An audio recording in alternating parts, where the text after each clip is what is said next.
$20 in my pocket. We're not at the estate. We're at another estate today, but we got a little treat especial. I'm here with my brother Daryl, and my same brother Daryl. That's me. And anybody who's watched Newhart knows what I'm talking about. And if you haven't seen Newhart, then anyway, You're missing out. yeah, just you're gonna have to go Google something.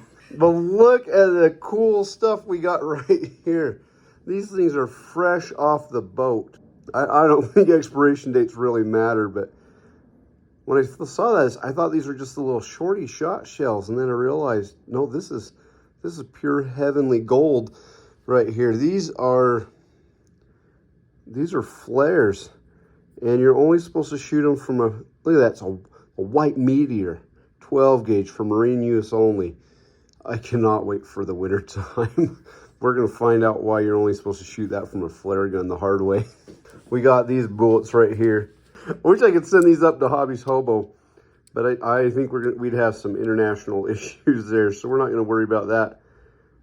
But these are some just old 45 rounds. Nothing too crazy, but this one is a Federal Cartridge 60 match. I don't know what that means. If any of you guys do, let me know. I don't know if that means that's from 1960, but they have a good patina on them. I don't think these are new.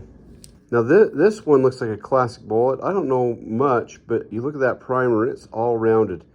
And I think that's a sign of a way older primer. But, so that one's a little enigma. I'm gonna have to find out more about that. I gotta figure out what these are. If I was a betting man, I would say these are 45 auto black Talon. But I don't know who made those. And maybe there's something else. But I'm just using my extensive knowledge of 45 ammo. And then we got this Federale cartridge right here. And I'm just going to guess that's number 4 shot. You know, the fun part of shooting bullets you don't know nothing about is that if something goes wrong, it's not really your fault. But Somebody else. But, oh, this just treasures upon treasures, $249.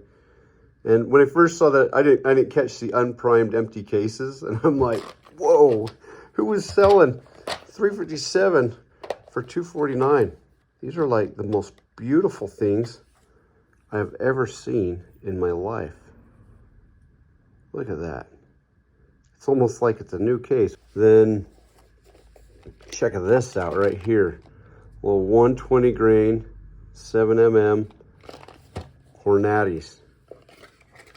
And I don't know what era the cardboard box is from. I'm going to guess from the 70s. That would be my guess. That was a good decade. It was a good decade. Very good. All right, but check out that hideous little bullet right there. Have you ever seen something so ugly in all your days? It just don't look right. It bothers me because it's so ugly, but now I got to see if that thing shoots well. I think there's more things wrong with it than there are things right with it. I think so. Check this out. I've never even seen a Remington bullet like this before. So what's that? $525. $525 for 100. Now these are sexy bullets. All right, look. Just if you had any doubt, all right. Sexy, ugly. Sexy, ugly. Right. Just in case you're wondering. Mm-hmm. So I'm excited for those. I like that little stuff right there for the expansion. Yeah.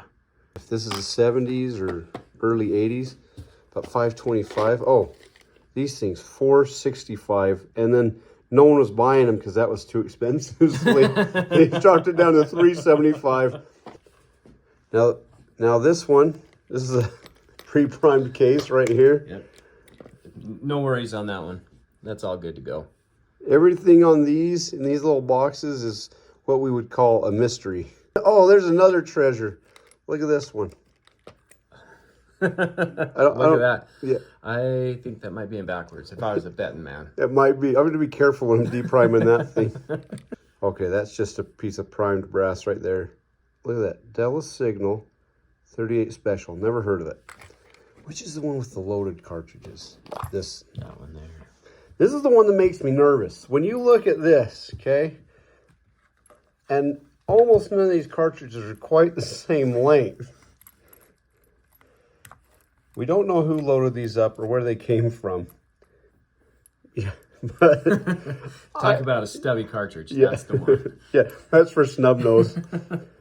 I'm just looking at that and I'm thinking, I don't think that one's worth my life. You know, I'm going to try it with the flares. I see nothing to go wrong there. But right here, this one just seems like not even I'm dumb enough to do that. There's cause for concern on those. More unprimed, dirty brass to clean up. This is, and these cases, these are pretty cool. I've never seen these before. Look at that. We got a Flambeau cartridge box right there.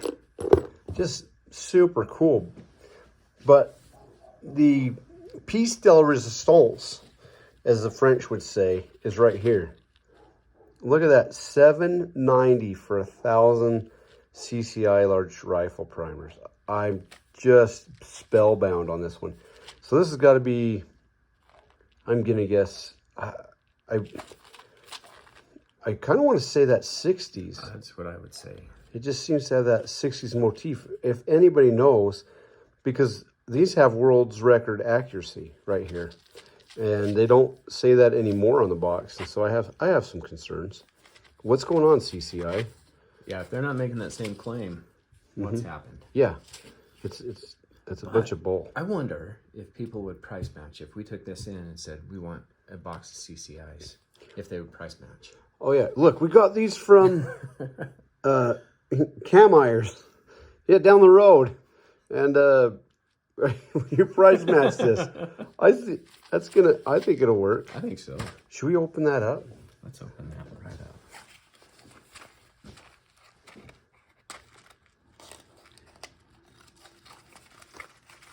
Okay, now this is where it gets exciting.